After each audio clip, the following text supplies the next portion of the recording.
ধোকা দিও না। মান গাসসা ফালাইসা মিন্নি, যত বড় নামাজি হও, রোজাদার হও, হজ করে নেওয়ালা হাজি হও, অন্যকে, আরে অন্য তো দূরের কথা, জানোয়ারকেও যদি ধোকা দাও তুমি আমার উম্মত নাও।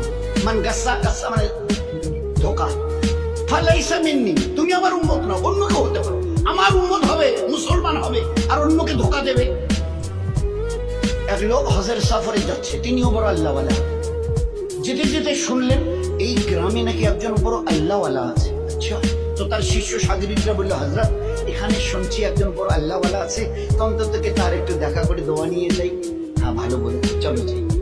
এইবারে যখন ঠিকানা নিয়ে তার বাড়ির সামনে গেছে, তো দেখে যে উনি একটা ডালিকে, ডালি এই যে আমরা ডালি বলি না, ধান চাল যে রাখি, একটা ডালিকে এইভাবে কাত করে ধরে নিয়ে যাচ্ছে। তার পিছনে পিছনে একটা ঘোড়া চলে আসছে।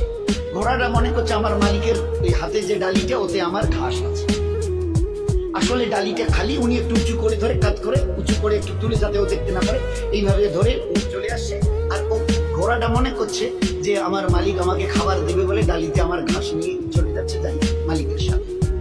এই দৃশ্য দেখার পরে ওই আল্লাহওয়ালা যিনি তার দলবল নিয়ে হজে যাচ্ছিলেন বলছেন, ভাই আমার জিয়ারত হয়ে গেছে, চলো যাই, চলো যাই। তো বলছে, কেন হুজুর এখন তার কাছে গেলাম না, সালাম মুসাফা হলো না, দোয়ার কথা বললেন না, আপনি বললেন আমার জিয়ারত হয়ে গেছে।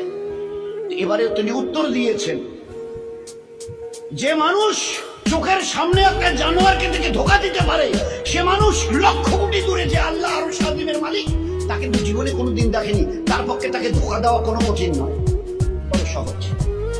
ধোকা দেনেওয়ালা নবীর উম্মত হতে পারে না, বুজুর্গ তো অনেক দূরের কথা, বুজুর্গ হওয়া তো দূরের কথা, আল্লাহওয়ালা তো দূরের কথা, মুসলমান হবে না সে যে একটা জানোয়ারকে ধোকা দেয়। কি করে খালি ডালি নিয়ে যাচ্ছে, আর তার ঘোড়াটা মনে করছে আমার মালিক আমাকে ঘাস দেবে, ওই ডালিতে বোধহয় ঘাস ভরা আছে, আমি যাই যাই যাই। দেখি চোখের সামনে দেখেছি জানোয়ারকে ধোকা দিতে পারে, না দেখা আল্লাহকে সে না জানি কতটা ধোকা দিয়েছে। জীবন কিভাবে তৈরি করা হয়েছে। এই জন্য খবরদার, এ মখলুকের কাউকে ধোকা দিও না। আমি আল্লাহ কিয়ামতে কোনোদিন তোমাকে ধোকা দেব না। সহি করে আসো, সহি বদলা আমি নিজের হাতে দেবো তোমাকে, নিজে হাতে দেবো। ওই দিন দিল খুশ করেনেওয়ালা বদলা পাবে কিয়ামতের ময়দানে।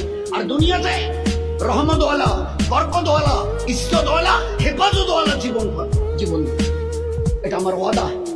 এগুলো সব কোরআনের আয়াত।